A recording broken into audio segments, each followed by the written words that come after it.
நேர்கள் அனைவருக்கும் அஸ்ஸலாமு அலைக்கும் வரஹ்மத்துல்லாஹி வபரகாத்துஹு. மற்றொரு காணொளி ஊடாக உங்களை சந்திப்பதில் மிக்க மகிழ்ச்சி அடைகின்றேன். இந்த உலகத்தில் இருக்கக்கூடிய ஒட்டுமொத்த இஸ்லாமிய சமூகமும் கௌபத்துல்லாவின் மீது மிகப்பெரிய மரியாதை வைத்திருக்கின்றார்கள். எந்த அளவுக்கு என்றால், கௌபாவை தொடுவதன் ஊடாக எமக்கு மிகப்பெரிய ஒரு பாக்கியம் கிடைக்கும் என்கின்ற நம்பிக்கையில் உம்ரா மற்றும் ஹஜ் போன்ற இடங்களில் அதை தொடுவதற்கு முட்டி மோதி கொண்டே இருப்பார்கள். அந்த அளவுக்கு கௌபத்துல்லாவை ஒரு கண்ணியமான இடமாக ஒவ்வொரு இஸ்லாமியனும் மனதிலே வைத்திருக்கின்றார்கள்.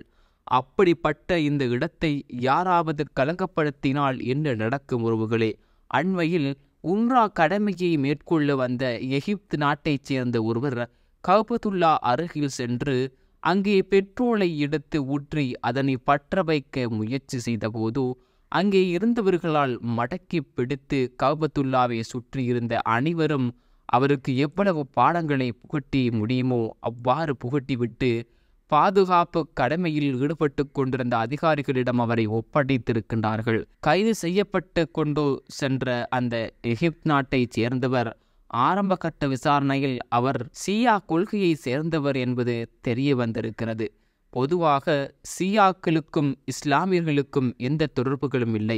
காரணம், இஸ்லாமிய வழிமுறையும் இஸ்லாம் சொல்லித்தந்த கோட்பாடுகளையும் முற்று முழுதாக வெறுக்கக்கூடியவர்களாகவும் அதனை தடை செய்ய விரும்புபவர்களாகவுமே இந்த சியாக்களுடைய கொள்கையாக இருக்கிறது.